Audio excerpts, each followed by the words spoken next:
News के प्रायोजक हैं doctor Asadullah Khan English medium school और junior college Solapur. BJP Congress के बाद समाजवादी पार्टी का नंबर आता है, परंतु महाराष्ट्र में हम लोग संघर्ष कर रहे हैं बहुत दिनों से। लेकिन हम महाराष्ट्र में जितनी पार्टी बढ़ना चाहिए उतना हम बढ़ा नहीं सकते अभी तक, क्योंकि यह राज्य की पार्टी है।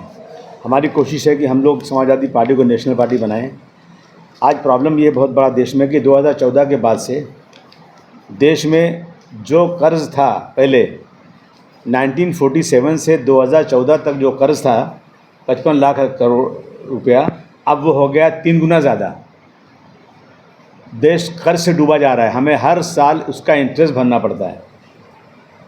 और कहा जा रहा है कि देश जो चौथी जो है दुनिया की चौथी जो है आर्थिक शक्ति बन गई है, परंतु मैं समझता हूँ कि आज भी 85 करोड़ लोगों को 5 किलो राशन दिया जाता है, और राशन नहीं मिलेगा तो वो खा नहीं सकते हैं। ये देश की स्थिति है। महाराष्ट्र में पैसे नहीं है, अभी डेवलपमेंट काम बहुत रुका हुआ है। लाडली बहन के नाम पर इन लोगों ने पैसे दिए। देखिए, जब आदमी इलेक्शन लड़ता है ना, तो जो भी इलेक्शन कमीशन की गाइड है वो सिर्फ किताबों में लिखी हुई है। लोग कितना खर्च करते हैं आप सब अच्छी तरह जानते हैं। बहुत सारे लोग वोटर को पैसे भी देते हैं, हालांकि सब गलत है ये, लेकिन बहुत से लोग देते हैं वोटर को पैसे। सरकार ने पैसे न दे करके हमारे पैसे, जनता के पैसे लाडली बहन के नाम पर दिया, और ये कहा कि अब हम चुन कर आएंगे तो हम अब की बार 1500 की जगह 2100 रुपये देंगे।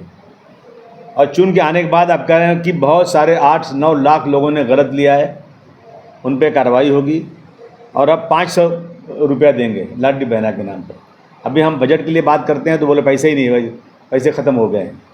ये हालत है महाराष्ट्र की। और सबसे बड़ी जो दुख की बात है कि महाराष्ट्र में आज जो है ना, सांप्रदायिकता उरूज पर है। एक चुना हुआ आदमी 4 फुट का है, उसकी हैसियत कुछ नहीं है, परंतु खुलेआम कहता है कि हमारी सरकार हिंदुत्व की सरकार है। हम कहते हैं ये सरकार सेकुलर सरकार है। देश में संविधान है, और संविधान की कसम 2-2 बार खाने वाला आदमी, एक बार आमदार बनता है तो शपथ लेता है, दूसरा उसके बाद जब बनता है वो मिनिस्टर बनता है तो शपथ लेता है, लेकिन वो कह रहा है हमारी हिंदुत्व की सरकार है, हम मस्जिद में घुस के लोगों को मारेंगे, मस्जिद का लाउड स्पीकर उतारेंगे। इस तरह की चीज़ें महाराष्ट्र में हो रही हैं। आज महाराष्ट्र में जो मस्जिदों पर लाउड स्पीकर लगा हुआ है, उस लाउड स्पीकर को मुंबई में उतारने की बड़ी ज़ोरदार से चल रही है। कि सुमैया हर एरिया में जाते हैं पुलिस को लेकर के, मस्जिद का लाउड स्पीकर उतारो। देखिए, लाउड स्पीकर उतारने का कोई कानून नहीं है। जो भी कोर्ट का आदेश है वो ये है कि डिसिबिल उसका जो मेंटेन करो। डिसिबिल अगर मेंटेन नहीं होता है तो आप उस पर केस कर सकते हैं, फिर आप उतार सकते हैं। परंतु कह रहे डिसिबिल हमको कुछ नहीं मालूम, हमें जो है ना इस लाउड स्पीकर को उतार कर वहाँ दूसरा एक स्पीकर लगाना है, जिस स्पीकर से आवाज़ आएगी नहीं और अजान को कोई सुन भी नहीं सकता है। पूरे देश में चल रहा है, लेकिन सिर्फ महाराष्ट्र में ये चल रहा है। मस्जिद के बाहर नमाज नहीं पढ़ सकते। देखिए, मस्जिद के बाहर अभी मैं आज आ रहा था, देखिए हम किसी की शिकायत नहीं कर रहे हैं। हम अपने हिंदू भाइयों के साथ कदम से कदम मिलाकर, कंधे से कंधा मिलाकर चलते हैं। आज तक कभी किसी मुसलमान ने ये शिकायत नहीं किया कि सड़क पर त्यौहार क्यों मनाया जाता है। लेकिन आज अगर मस्जिद भर जाती है तो लोग मजबूरन, कुछ मस्जिदों में, हर मस्जिद में भी नहीं, बाहर 5-10 मिनट के लिए नमाज़ पढ़ने आते हैं। लेकिन उसके लिए यूपी के सीएम कहते हैं कि अगर आप जो है बाहर नमाज़ पढ़ोगे तो आपका पासपोर्ट कैंसिल कर दिया जाएगा और आपका ड्राइविंग लाइसेंस भी कैंसिल कर दिया जाएगा। मैं आ रहा था अगर पूना से, तो मुझे लोगों ने कहा कि पालकी जाने वाली है, जल्दी जाएंगे नहीं तो फिर रास्ता जाम हो जाएगा।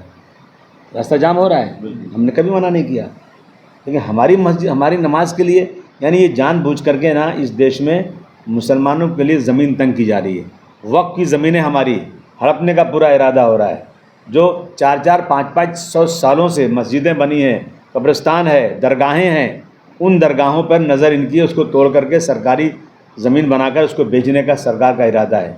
उसकी ये बहुत ही गलत हो रहा है। जबकि छत्रपति शिवाजी महाराज के राज में हिंदू मुस्लिम में कोई अंतर नहीं था। उन्होंने अपने राज्य में कितने मुसलमानों को बड़ी बड़ी पोस्ट दिए थे उन्होंने, और उन्होंने यहीं पे बाबा याकूब को, कोकन में जगह जो है, बाबा याकूब को उन्होंने 750 एकड़ ज़मीन दिया, और उस ज़मीन, आज भी उनके पास ज़मीन है। तुम्हाला पाहिजे एक उत्तम विवाह कलेक्शनचा अनुभव? सोलापूरमध्ये एकाच ठिकाणी सर्व काही मिळायला हवंय. आमच्या इक्बाल फॅशन मध्ये मिळतंय तुमच्या विवाहासाठी सर्व काही. लेहंगा, साडी, मटेरियल, रेडीमेड आणि मुलांसाठी स्पेशल वेअर. प्रत्येक गोष्टीत दिली आहे खास सजावट, आकर्षक डिझाईन्स आणि दर्जा.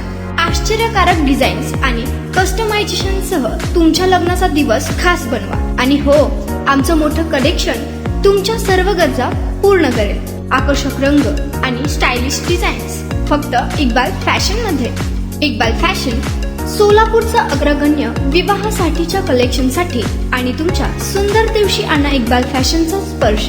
मग आताच भेट द्या इक्बाल फॅशनला. आमचा पत्ता बेगमपेठ मार्केट, सोलापूर.